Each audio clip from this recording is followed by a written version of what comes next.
Hello ladies and gentlemen, my name is Shane and welcome back to the Horror Basement.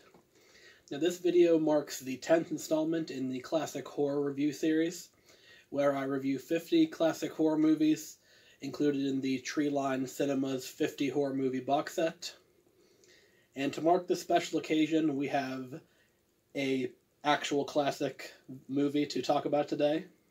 I'm talking, of course, about the original adaptation of Bram Stoker's Dracula, Edward Cullen's great-great-great-granddaddy, Nosferatu.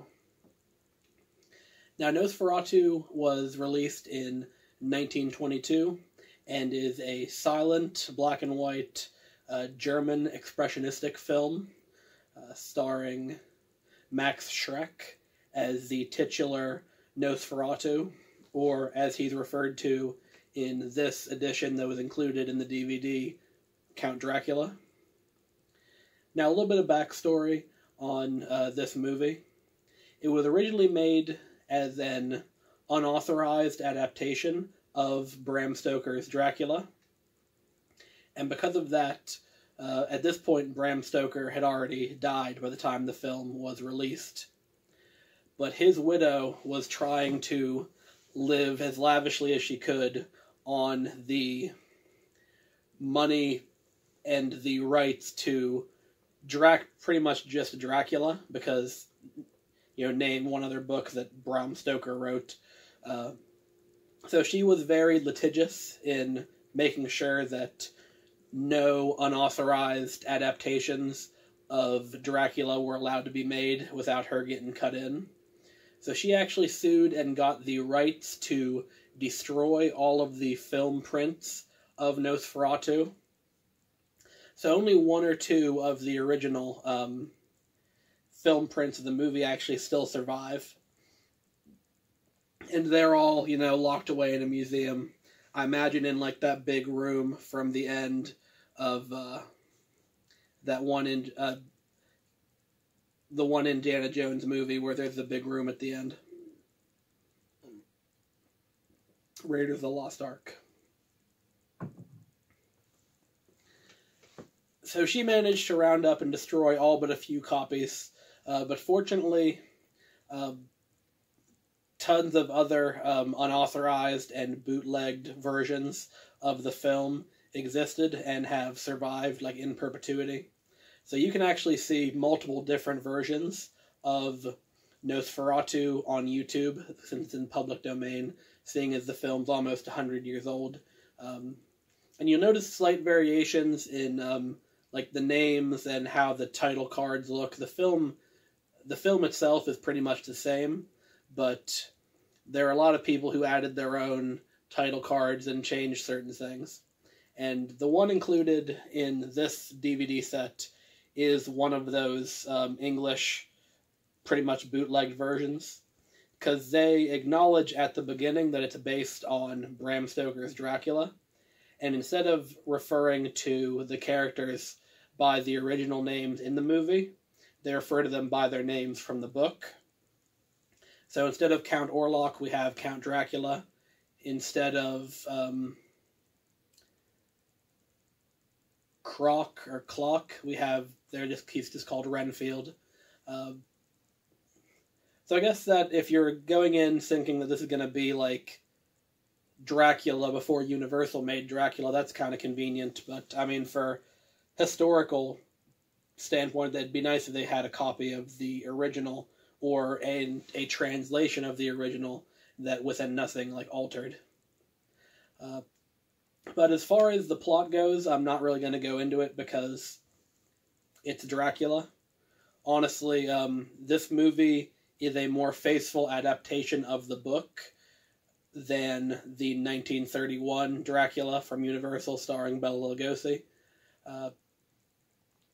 They kind of hit the same beats that the book does, whereas the Universal version kind of condenses it down to where it all takes place in London, and as kind of to streamline the story. Now, if you are someone who's never gotten into silent films, this would not be the film I would say to start with. there are three big ones that people talk about as kind of like the genesis of horror. Now, if you want to get technical, technically, I think the first horror movie, like a film that was intended to frighten or scare the audience, was released back in the mid-1890s. So, Nosferatu is not the first horror movie ever made. In fact, I believe The Cabinet of Dr. Caligari, which is another famous expressionistic film, was released 2 years earlier in 1920. But when people talk about the early genesis of horror, basically it starts with Caligari, Nosferatu, and Phantom of the Opera from Lon Chaney Sr., which were all released in the early to mid-20s as silent films, and then went on to inspire, what Universal would do in the future. And really, Nosferatu deserves credit for popularizing a lot of the vampire mythos that we now associate with popular culture.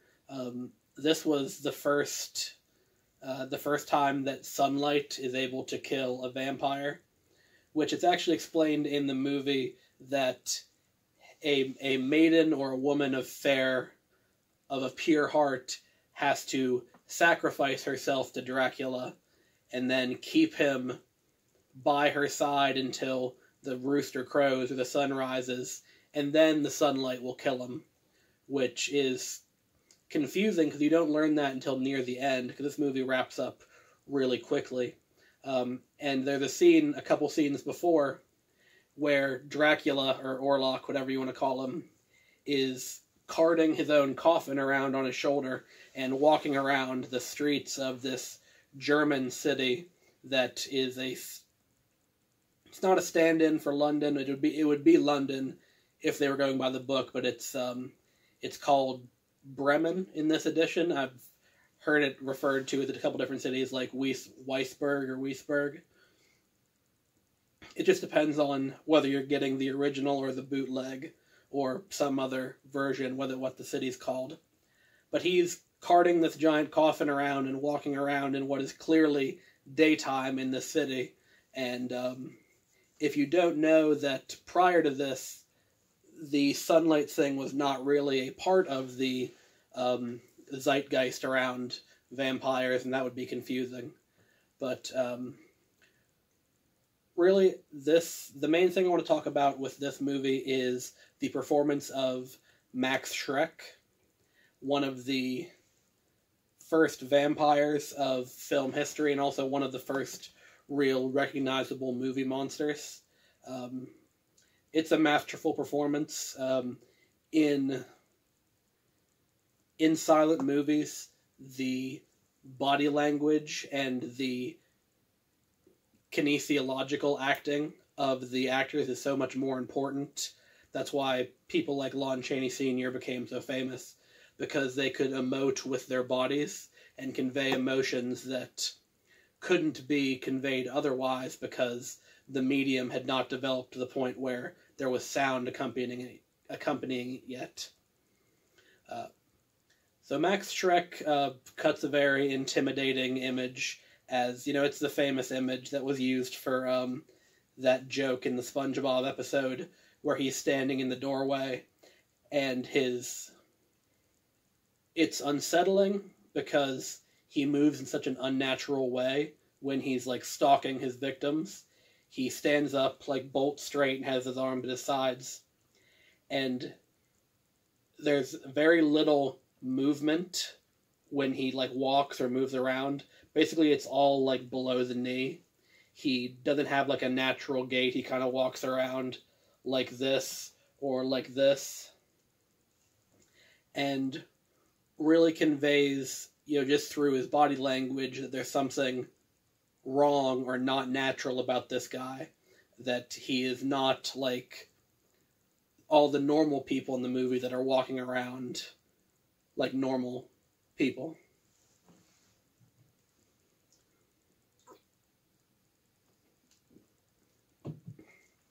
So obviously this one gets a huge thumbs up, recommend. If you call yourself a horror aficionado, even if you're not a huge fan of the silent movies, you have to go back and appreciate them for the trail they blazed for the genre. Now, in regards to Nosferatu specifically, I would not recommend that this be the first one you watch, mainly because since it's a silent film, the 80-odd minute runtime it has, it seems very long, because there's a lot of scenes. My one criticism would be that there's not enough Nosferatu or Count Orlok in the movie. Like, you only get 2 or 3 scenes of him, like, stalking around and, you know, chasing his victims, and the rest is kind of like, you know, the plot of Dracula, shown in very great detail, which it's admirable for a film this early to have such a grasp of the narrative structure where they could adapt, you know, this novel into a movie. But at some points, you know, you have to realize that this was the audience's first glimpse into the vampire as a character. So there are points where I'm sitting watching this and I was like, this is good, but I wish they would, like, speed it up and get to the vampire shit. But you have to realize that people had never seen the vampire shit before, so they had to, like, ease them into it. But I would say definitely watch this, but maybe watch The Cabinet of Dr. Caligari and The Phantom of the Opera first, because those two kind of move along at a more steady pace. But that's going to be it. This is obviously, you know, a classic. This is one of the legitimate classics that was included on this box set because it is in the public domain after all these years. So that's going to be it for the Nosferatu review. But while I have you here, I'm going to go ahead and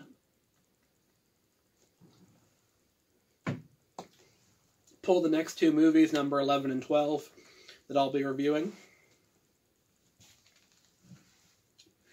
Alright, so the next classic is gonna be Carnival of Souls from 1962. And Dead Men Walk from 1943. So that's going to be it for today's video, guys. Thank you for watching. If you enjoyed the video, leave a like, subscribe to the channel, and I'll see you all in the next one. Thank you.